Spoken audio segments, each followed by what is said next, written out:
জয় মা চামুণ্ডা ৰাশিফলৰ ভিডিঅ'লৈ আপোনালোক সকলোকে স্বাগতম জনাইছো। ৰাশিৰ ফল হৈছে 13 জুলাই 2024। শনিবাৰ পৰিছে, আহাৰ মাহৰ শুক্ল পক্ষৰ সপ্তমী তিথি পৰিছে। আৰু আজিৰ দিনটোত যিসকল শিশুৱে জন্মগ্ৰহণ কৰিব তেওঁলোকৰ হ'ব কন্যা ৰাশি, আৰু যিসকল কন্যা পুষ্পিতা হ'ব তেওঁলোকৰ হ'ব পতি হীনাযোগ। আমি মেষৰ পৰা মীনলৈকে প্ৰত্যেকটো ৰাশিৰে ৰাশিৰ ফল জন্ম ৰাশি অৰ্থাৎ চন্দ্ৰ ৰাশিৰ আধাৰত আমি নিৰ্ণয় কৰোঁ। গতিকে আপোনালোকে যদি নিজৰ চন্দ্ৰ ৰাশি বা জন্ম ৰাশি যদি নেজানে বা জনাৰ কোনো ধৰণৰ একো উপায় নাথাকে, তেনেকুৱা অৱস্থাতহে আপোনালোকে নিজৰ নাম ৰাশিৰ ফালৰ পৰা এই ৰাশিফলসমূহ চাব পাৰিব। এতিয়া আহকচোন মেষৰ কাৰণে কেনেকুৱা কি কথা আমি চাই লওঁ। মেষৰ কাৰণে বৰ এটা দিনটো ভাল বুলি ক'ব নোৱাৰি। যিকোনো ক্ষেত্ৰতে তেওঁলোকে আগে ভাগে বেছিকৈ দৌৰা দৌৰিকৈ যোৱাটো, বা যিকোনো ক্ষেত্ৰত নিজৰ বেছি অতি বুদ্ধি লগোৱাটো, বা যিকোনো ক্ষেত্ৰত বেছি অভাৰ কনফিডেন্স হোৱাটো তেওঁলোকৰ কাৰণে ঠিক নহ'ব পাৰে। গতিকে তেওঁলোকে বহুত ভাবি চিন্তি পেলাই কামবিলাক কৰিব লাগিব, আৰু কোনো ধৰণৰ ডাঙৰ নতুন কাম তেওঁলোকে নকৰাটো ভাল হ'ব। এতিয়া আহিব বৃষৰ কাৰণে। বৃষৰ কাৰণে খুব ভাল।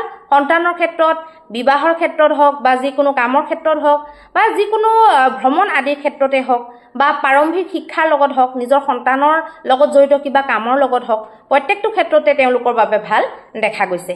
এতিয়া আহিব মিথুনৰ কাৰণে। মিথুনৰ কাৰণে বৰ এটা ভাল নহয়। মানসিক চিন্তা, ক্লেশ আদি বনি থাকিব।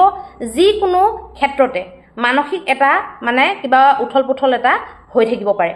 গতিকে অকণমান সাৱধান হ'ব লাগিব। সেইবিলাক কথাত আপোনালোকে আধ্যাত্মিক দিশত যদি মন লগায় তেতিয়াহ'লে আপোনালোকৰ কাৰণে শুভ ফল দেখা যাব, আৰু কোনো ধৰণৰ ডাঙৰ ডিচিশ্যন আপোনালোকে নোলোৱাটো ভাল হ'ব।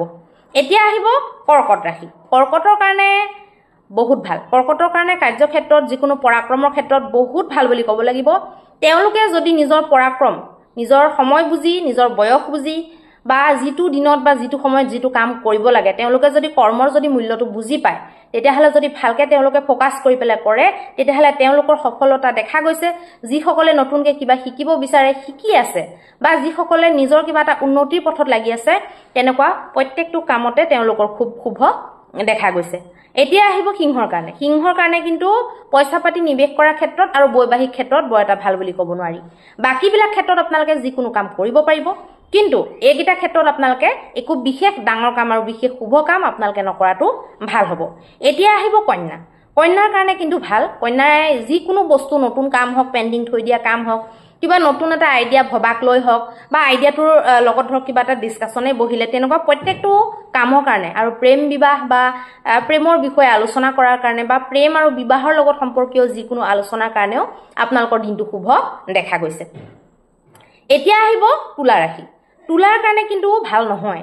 মানসিক তেওঁলোকৰ প্ৰব্লেমটোৱে বেছি হৈ থাকিব। মানসিকভাৱে তেওঁলোকে ভুক্তভোগী যেন নিজকে অনুভৱ কৰিব পাৰে। মানসিকভাৱে ভাগি পৰিব পাৰে, বা পইচা পাতিৰ সমস্যাত অধিক ব্যয়ৰ কাৰণে তেওঁলোকে টেনশ্যনত থাকিব পাৰে।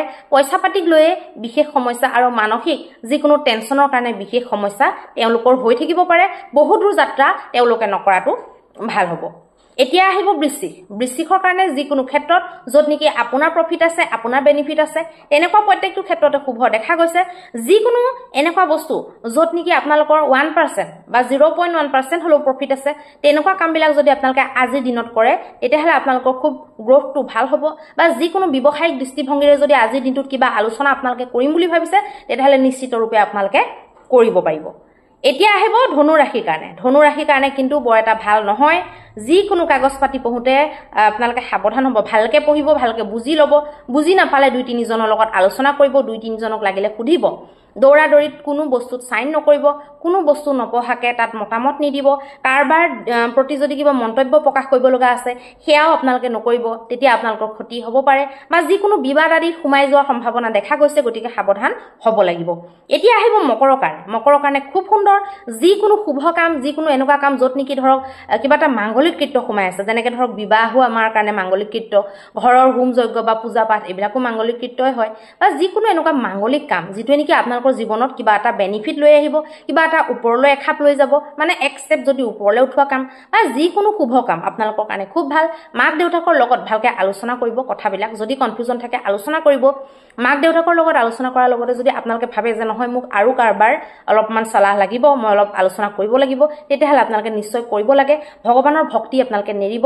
ভগৱানৰ ভক্তি যদি ভালকৈ কৰি থাকে নিস্বাৰ্থভাৱে মানে এতিয়া প্ৰত্যেক মানুহৰে কিন্তু স্বাৰ্থ থাকেই, জীৱনটো জীৱলে স্বাৰ্থ লাগিবই, নহ'লেতো জীয়াই থাকিব নোৱাৰিব। ইয়াক নিস্বাৰ্থভাৱে বুলি মই যেতিয়া কওঁ তেতিয়াহ'লে এইটো বুজিব আপোনালোকে ভগৱানৰ প্ৰতি প্ৰেমৰ কাৰণে ভগৱানৰ ভক্তি, মানে স্বাৰ্থটো আছে সেইখিনিতো থাকিব, সেইটো ছাইড ৰাখি পেলাই ভগৱানক ভাল পোৱাৰ কাৰণে, ভগৱানৰ সেই স্বৰূপটো যিটোক নেকি আপুনি বিশ্বাস কৰে ভাল পায়, সেইটোক অতি তীব্ৰ মানে ৰূপত আপোনালোকে ভাল পোৱাৰ কাৰণে আপোনালোকে আৰাধনা পূজাটো কৰিব।